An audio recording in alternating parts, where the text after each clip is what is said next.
Hello friends, नमस्कार, जय हिंद, सत श्री अकाल, वड़क्कम। सो फ्रेंड्स, आज का ये मेरा न्यू टॉपिक है जो हमारी लाइफ में बोरिंगनेस है, स्ट्रेस, डिप्रेशन, एंजाइटी, उनके बारे में मैंने कुछ सोचा है। तो हम उनसे कैसे दूर रह सकते हैं। खूब सारे आपको पता है थॉट्स, ज्ञान आजकल व्हाट्सएप, यूट्यूब, इंस्टाग्राम पर अवेलेबल है। तो मेरे भी कुछ थॉट्स हैं, मैंने भी इसके बारे में डीपली सोचा, तो मैंने सोचा शेयर करता हूँ। तो उसमें से मुझे जो लगा इसका सोल्यूशन है, जो इनकी एक कटाक्ष है, जो रामबाण है, वो मैं कह सकता हूँ ये सब साइड इफ़ेक्ट हैं, क्योंकि हमारे पास टाइम बहुत है। अगर आप देखो तो हमारे पास इस टाइम इतना टाइम है, सोचने का टाइम है, और हमारा दिमाग सोच रहा है।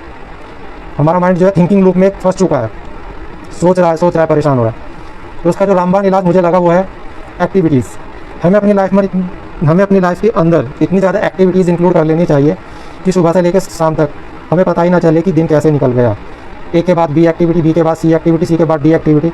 लेट्स सपोज कि अगर हम दिन में 8 एक्टिविटीज़ ईजिली कंप्लीट कर सकते हैं, सो हमें हमारा जो टारगेट हमें रखना चाहिए एटलीस्ट 10 एक्टिविटीज़ का, जिससे कि हम उन 10 एक्टिविटीज़ को कभी कंप्लीट करते करते हमारा दिन निकल जाए।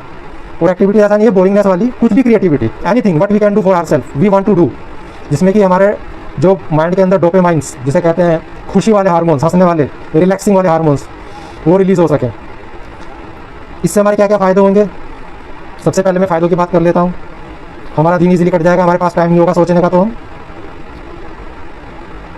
स्ट्रेस, डिप्रेशन, एंजाइटी से दूर बचे रहेंगे।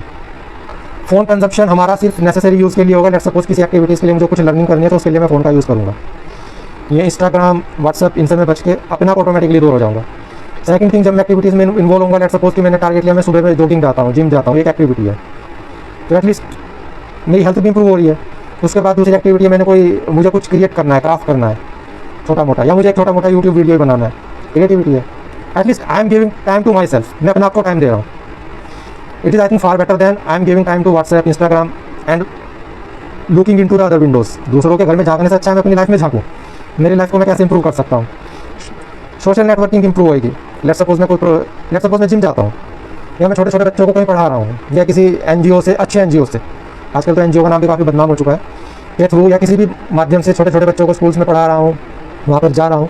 सो मेरे पास एक टारगेट है। जब तक मेरे पास एक टारगेट है, इसका मतलब मेरा दिमाग इधर उधर नहीं भटकेगा।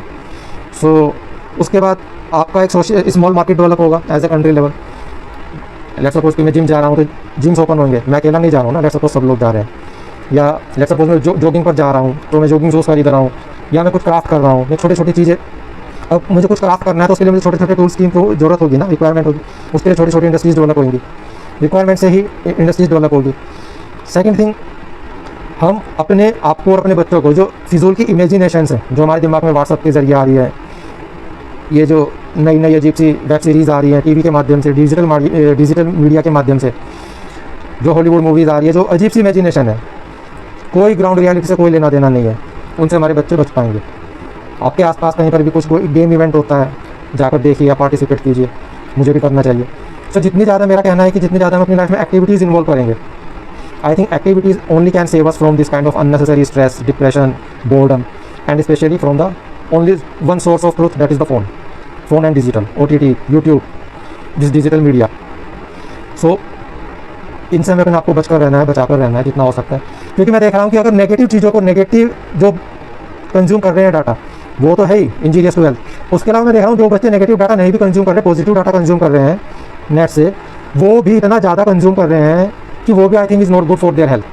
लेट्स सपोज आजकल के बच्चों की जनरल नॉलेज इतनी ज़्यादा, ज़रूरत से ज़्यादा अननेसेसरी का ज्ञान जिसकी कोई ज़रूरत ही नहीं है।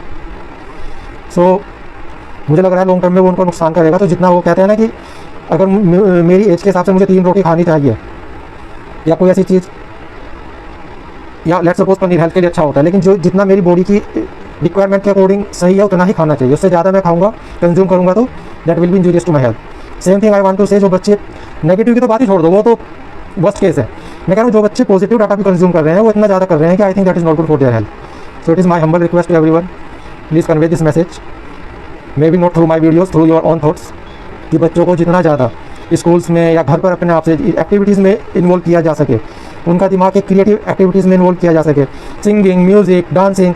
एक तो बात यह है कि हमारे पास बहुत ही लिमिटेड चीज़ें हैं, हर कोई ये सॉल्यूशन देता है। फॉरेन में जाते बच्चों के पास कितनी तरह के तो गेम्स होते हैं, कुछ क्रिएटिविटी क्लब्स होने चाहिए, कुछ भी क्रिएटिविटी, छोटे छोटे क्राफ्ट्स।